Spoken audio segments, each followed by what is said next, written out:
What's going on, guys? This is Rob, and we are back with Darkseid War. If this is your first video, make sure you click the link at the end of this video. You're only one video behind. So, what we're going to do here is we are going to pick up with Darkseid himself. The reason being is because we're going to transition to Superman and Lex here in a second, because Superman and Lex Luthor are stranded on Apokolips with Darkseid. And so what ends up happening here is that Darkseid has a meeting with Steppenwolf and Darkseid. Now, what they do is they tell Darkseid that Superman is here. But here's one of the things to keep in mind. Like we mentioned in the last video, Darkseid War comes off the heels of several stories. One of those stories was Earth 2. And while we did cover a couple of story arcs from the Earth 2 run, not the entire thing, but only a couple stories, in the first issue, Superman in that alternate reality was turned into a parademon. Now, we ended up finding out later on that he was basically converted into a villain, essentially, by Darkseid, but it's one of these things where now Darkseid has that taste. And so because the main DC universe, during the time of this story, was this itch that he couldn't scratch, right? He was never able to conquer it. This presents him with the perfect opportunity to finally take out Superman. And so that's why Steppenwolf steps forward and says, I will go to him. My axe will split his skin. I will pull his spine from his still breathing body. What's left will hang from the chains in the weeping room. This I pledge to you, my lord. Now, the reason why Steppenwolf does that is because Steppenwolf was the one who led the attack on Earth 2. And so while he didn't necessarily destroy Superman, he did kill Wonder Woman. And in the New 52, Superman and Wonder Woman are not that far removed from each other when it comes to like strength and speed and all that kind of stuff. Hence the reason why we got a Superman Wonder Woman comic book. I loved it, but it was divisive. But Darkseid, having gone to the main DC universe in the first Justice League arc, and in being defeated by the Justice League, just asked Steppenwolf, right, you believe your axe is what will destroy the Kryptonian Steppenwolf. And he says, my blade has spilled the blood of gods old and new. And Darkseid says, Superman is no god, and his mortal death means nothing. I want his soul. Order the Blood Shepherd to unlock the gates to the camps. The slave that kills the Kryptonian will be spared further servitude. And so for all those people down there in the pits, that's heaven. Not having to be a slave, working away for Darkseid anymore. Yeah, I mean, that's the best thing they could possibly get. But Steppenwolf even says that, right? No slave could kill the Kryptonian. But Darkseid chimes in and says, but they will try, Steppenwolf. They will die trying. The Kryptonian believes hope exists in everyone, but he will see there is none on Apokolips. There is only Darkseid. And Darkseid says the anti-god is already on Earth, referring to the Anti-Monitor. Prepare the armies for transport. The Furies, Mantis, Kalibak. And initially Steppenwolf just says Kalibak is uncontrollable, and the war plans against the Anti-Monitor are complicated. But Kalibak is the son of Darkseid. And Darkseid says, you will not exclude my firstborn. And so that's when Darkseid just says, praise Kalibak. The others continue to serve loyally as I do. Kanto and Lashina hunt the Amazon across Earth. My nurses await her capture. I will make Marina suffer for what she has done to your daughter, Darkseid. And that's where Steppenwolf just asks, right? Tell me, my lord, this war, is it about capturing your daughter, destroying the anti-gods, revenge against the Justice League?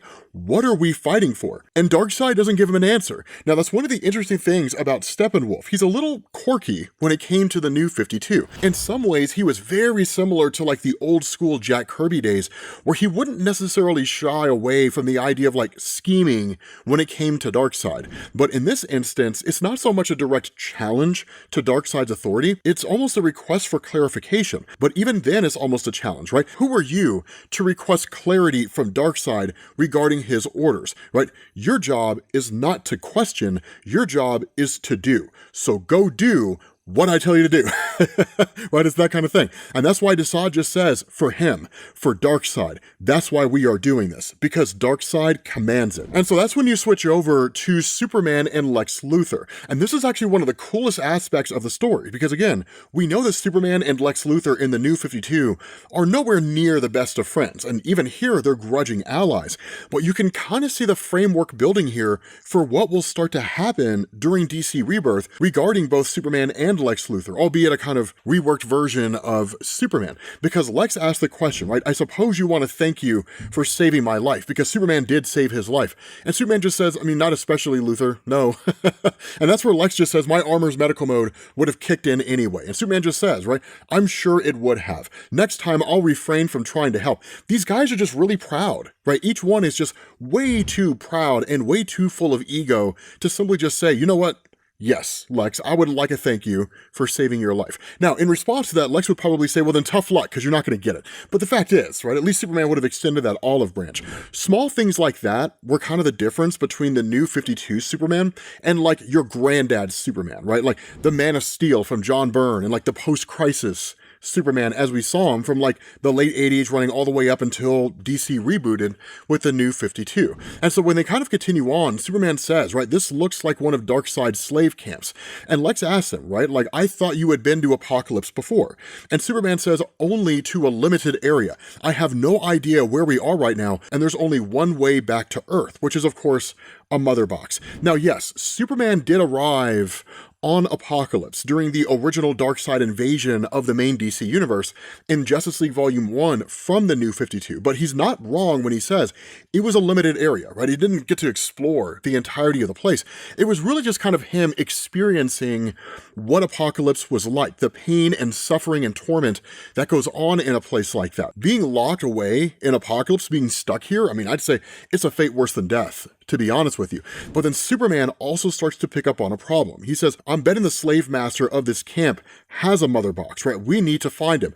But my X-ray vision is not working. There has to be lead in the air. And Lex analyzes their environment, and he says, I'm detecting high levels of exogenous toxins, cadmium, polonium, and mercuric oxide, but very little lead. And so that's when he asks, right, did you hear that? And Superman just says no, because it's these voices coming out of nowhere that say death for freedom. And it's all those slaves descending on to Superman and to Lex. And the reason for why they were all sent out here is because Darkseid realized something or thought of something that seemingly Steppenwolf didn't, and that Superman is going to start figuring out here in a second, because they all start attacking Superman and Lex. But Lex, of course, traditionally being a villain, and even then having very little empathy for these slaves that are all attacking them, he just says back maggots and just like attacks all of them, right? But Superman says don't hurt them, right? Like they're slaves. And that's where Lex just says they're scavengers, and Superman says they're innocents. So kind of a little bit of back and forth between the two.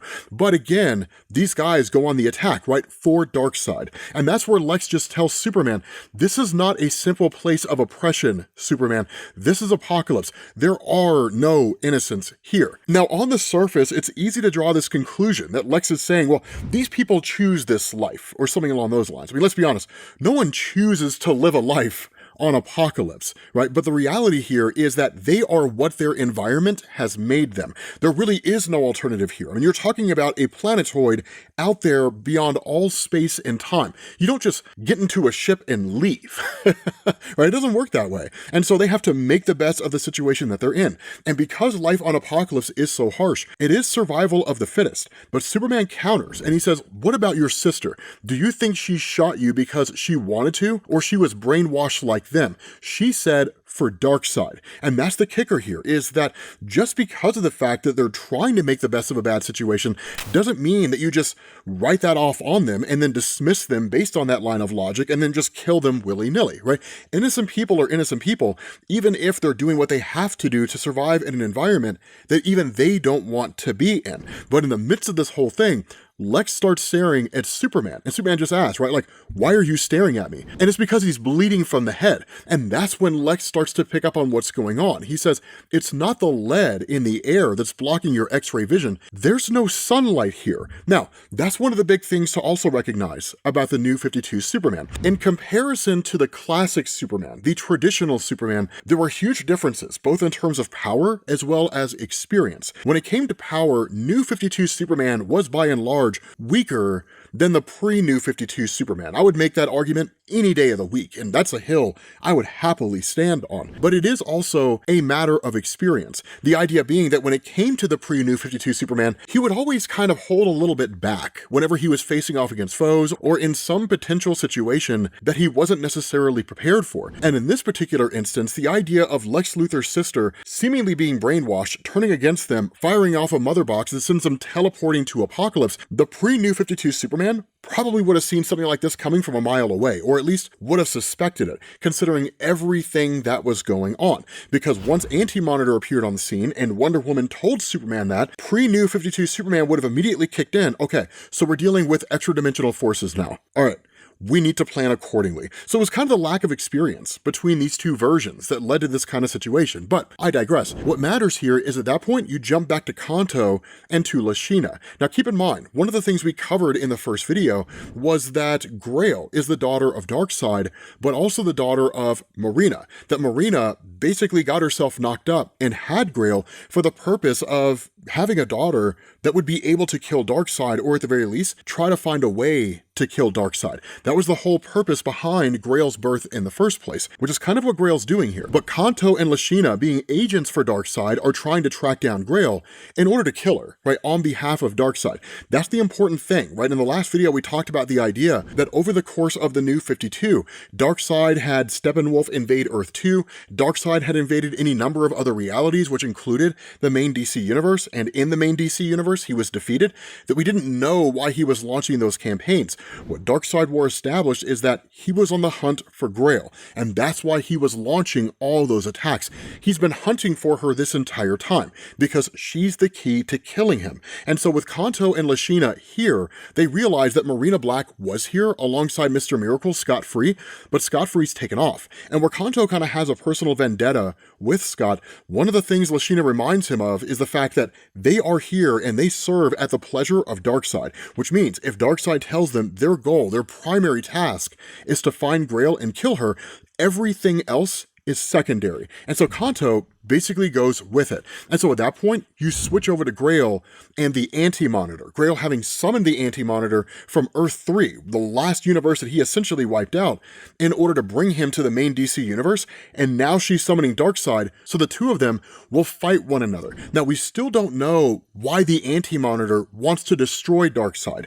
We simply just know that he does. And so the relationship between Grail and the Anti-Monitor is very simple. The enemy of my enemy is my friend. And that's it. They both basically have a mutual goal, the death of Darkseid. And so when she forms this gigantic Omega symbol, right, she says, I call to the darkness, to the evil in all hearts, from the blood of the old gods and the new. And she says, come for me, Father, and start summoning Darkseid to Earth. And then at that moment, you switch back over to the Justice League and Batman, who's sitting here on the Mobius chair. Now, that's the other part of this equation.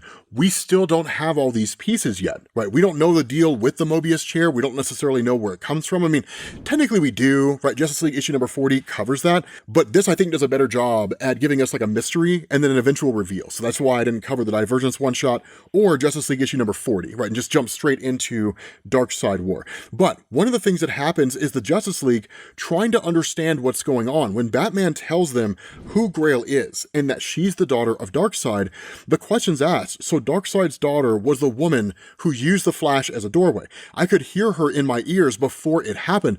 She was laughing, and even Jessica Cruz says she used my ring to open another doorway. Now again, the only reason why that was even possible is because all Grail did using the ring was essentially open a door to a bedroom. Because of the fact that the ring comes from Earth 3 and the Anti-Monitor was already on Earth 3, it was just very simply creating a bridge, right? Nothing more, nothing less. And so that's where Wonder Woman says, Grail said she was an Amazon. And Batman says, her mother is Diana, her name is Marina Black. And Wonder Woman just says, right, I've never heard of her. And Batman says, she was your mother's assassin, but she left the island the night that you were born, right after she gave birth to Grail. That night, and he says, I see it, someone's coming. And that's when Scott Free pops up on the scene. And that's kind of the funny thing, is because, again, the Justice League haven't really met him. They don't know who Scott Free is. They've never met Mr. Miracle. And so that's where Batman just says his name is Scott Free, but he prefers to be called Mr. Miracle. He was born on New Genesis, but he grew up in the slave camps on Apokolips. He escaped, and he's been fighting against Darkseid ever since. You guys are kind of starting to see here, over the course of the New 52, why fans weren't overly receptive to it, because despite the fact that the Justice League comic and pretty much all the ongoing series ran for 52 issues before they were ultimately axed, there wasn't really a whole lot of exploration or crossover among the various titles, right? It was very, very different from the pre-New 52 universe. Now, some of that is because it just hadn't quite been built up, right? In comparison to 52 issues of the Justice League, you're talking about over 100 issues just for Grant Morrison's JLA run, pre-New 52, right? So again, there was a huge amount of time that had passed between the original Crisis on Infinite Earths in 1985, 86, 87, going all the way up to like 2011. A lot more stories could be fleshed out. But even with the opportunity to flesh out a bunch of stories and do a bunch of crossovers, it's not until the final story arc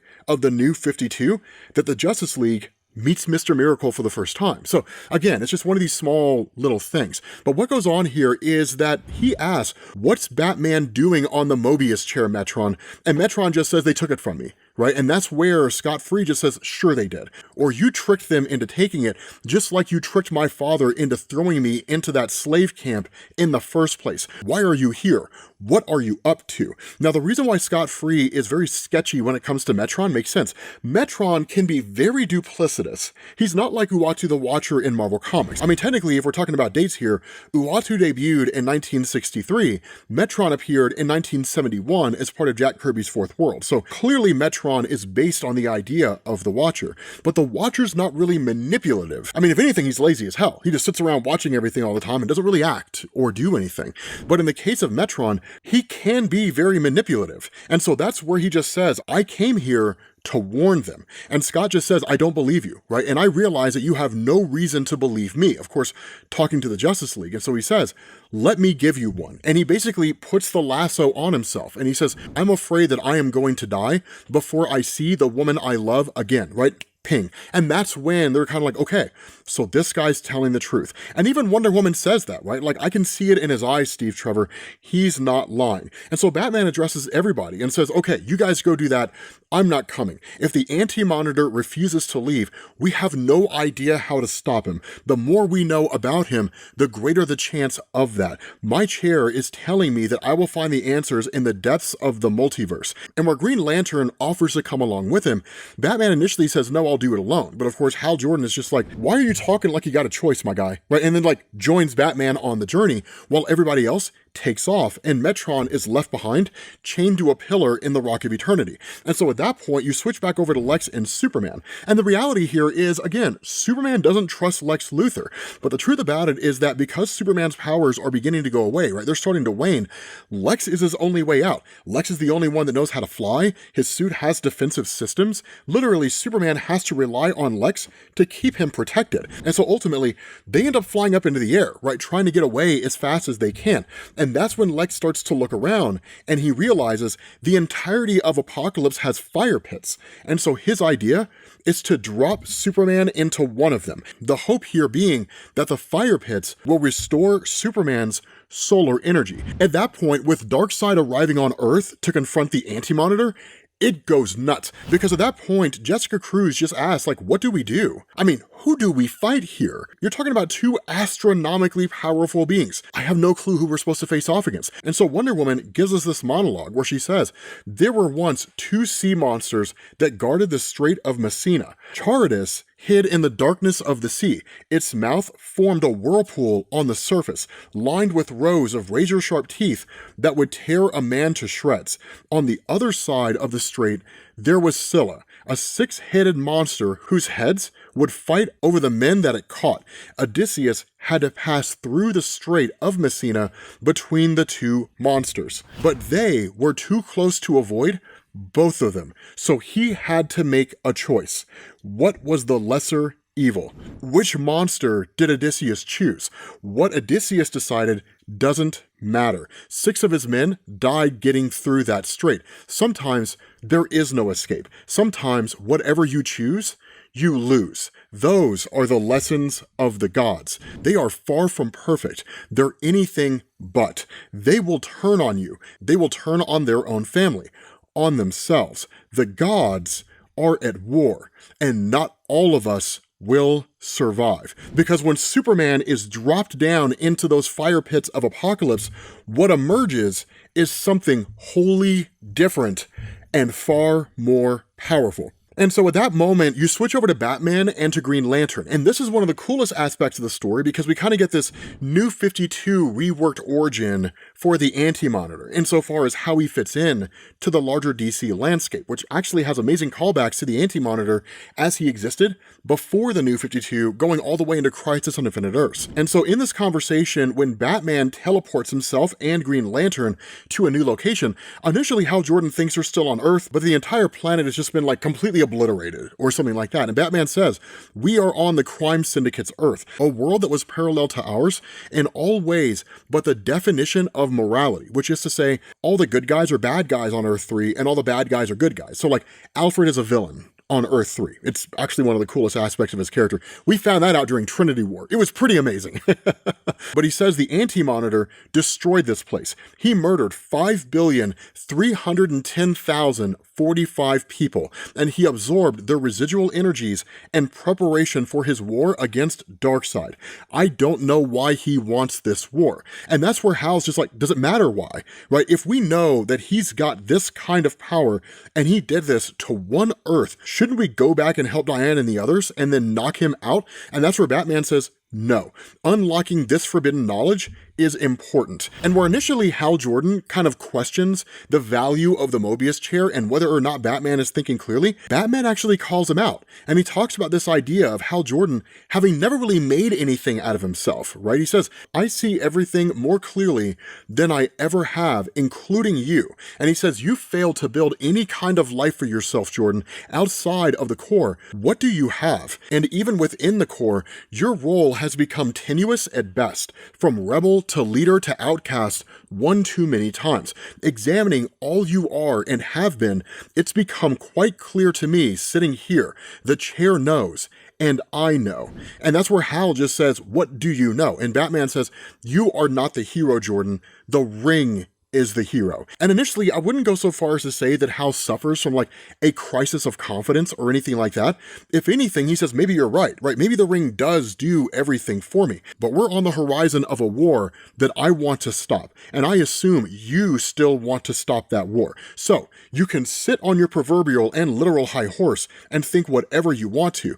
Just tell me where we need to go next.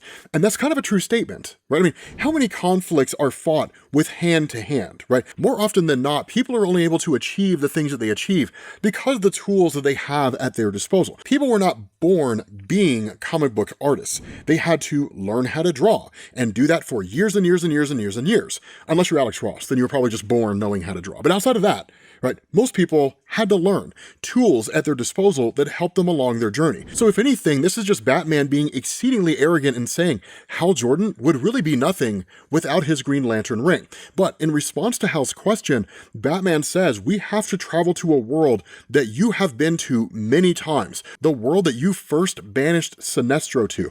We need to go to the birthplace of the Anti-Monitor, to the planet Cord. And so at that point, you pick back up on the fight between Darkseid and the Anti-Monitor. And the crazy thing about this is that this fight is a knockdown, drag-out conflict. I mean, it's absolutely insane.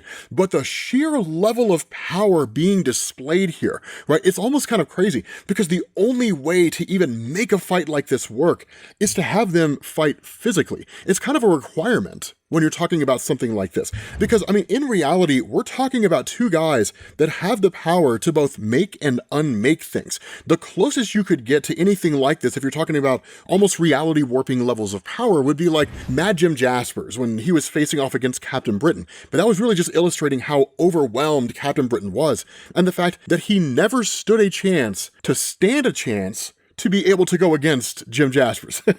He never got out of the front gate. And that's kind of what you're seeing here to a degree. But at the end of the day, it really does just kind of come down to a physical conflict. Because one of the big differences between DC Comics and Marvel Comics is while DC can be very, very dark, it's also usually a lot more grounded than Marvel Comics. Sure, DC has the Endless and different things like that, but the reality here is that more often than not, you're not going to see crazy high-level reality warpers like Franklin Richards. You're not really going to see artifacts like an Infinity Gauntlet. But again, right, Wonder Woman kind of comments on all of this along the way. She says, I can't hear anything.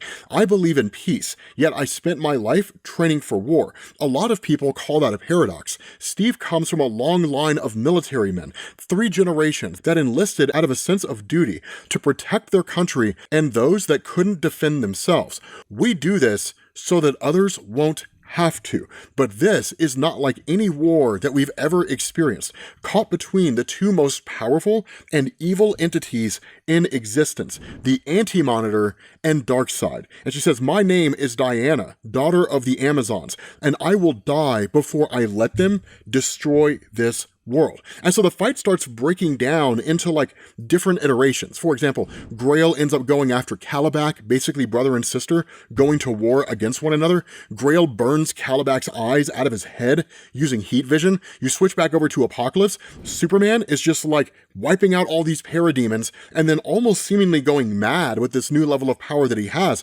starts addressing Lex Luthor and just asks, right, what do we do next, right? Almost as if he has this just hankering desire to kill him. And Lex just says, right, we have to get off Apocalypse and back to Earth. And Superman asks, do we? And he says, why don't we finish our earlier conversation? You said, even if I lost my powers, I wouldn't be human, that I would never be human. I suppose biologically, that's true. We're very different, you and I. Take now, for example. I can see the perspiration on your skin.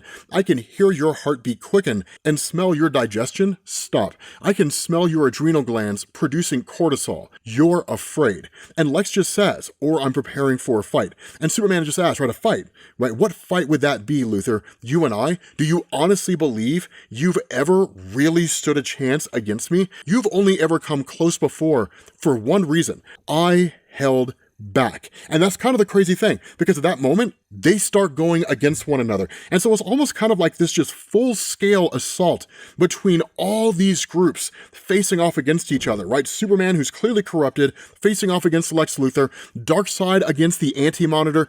It turns to pandemonium. And because there's so much disorganization and so much chaos, Darkseid is fed up. And he just sticks his hand in the air and says, enough. And that's where Marina Black says, yes, my old lover, call him. And Grail says, you are right, mother. Father grows desperate. Darkseid is summoning him.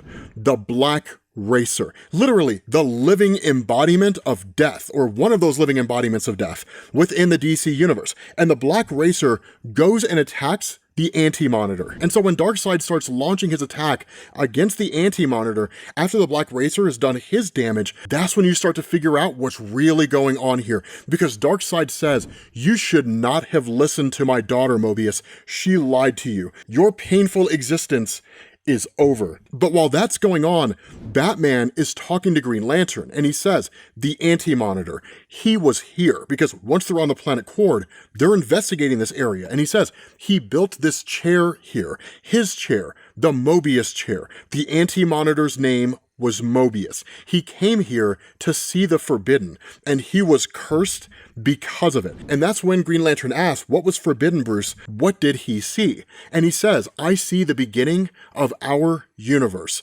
Free will was at its center, the white light from where everything came, splintered into existence, gods and men. But what sat rotting in the center of the antimatter universe?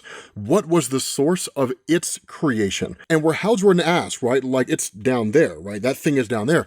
Batman says it was, until Mobius unleashed it. It changed him into what he is, the living embodiment. And that's when he says, Darkseid doesn't know. And so in the midst of this whole fight between Darkseid and the Anti-Monitor reaches out and just says, being of speed, and he freezes the Flash in place, right? Barry Allen can't move. And he says, if it is to bend to my will, death needs a host. And he merges Barry Allen with the Black Racer. And then you jump back to Batman and he says, I had to be here to see, to understand, to discover. Mobius was the first to find it. He touched it. And that's where Hal is just like, what are you talking about, right? Like, what was in here? And that's when you jump back to Anti-Monitor and to Darkseid. And the Anti-Monitor says, I know your one weakness. And the Black Racer just says a voice telling me they must die. He must stop screaming. It's kind of going over and over and over again, right?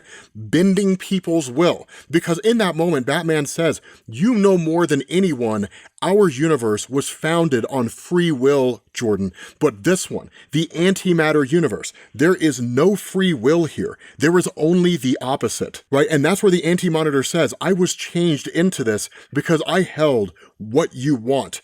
I am forever bound to it. The anti-life equation is in my veins, and literally makes the Black Racer kill Darkseid while Anti-Monitor blasts Darkseid through the chest. And when that happens, it's like this massive shockwave that goes throughout the entirety of the universe and even the multiverse, right? Shazam just experiences this crazy cascading effect, and he says, I can hear them fighting. They all want out. The gods are scared. A god is dead. Something isn't right. And that's where Wonder Woman says, the world erupts.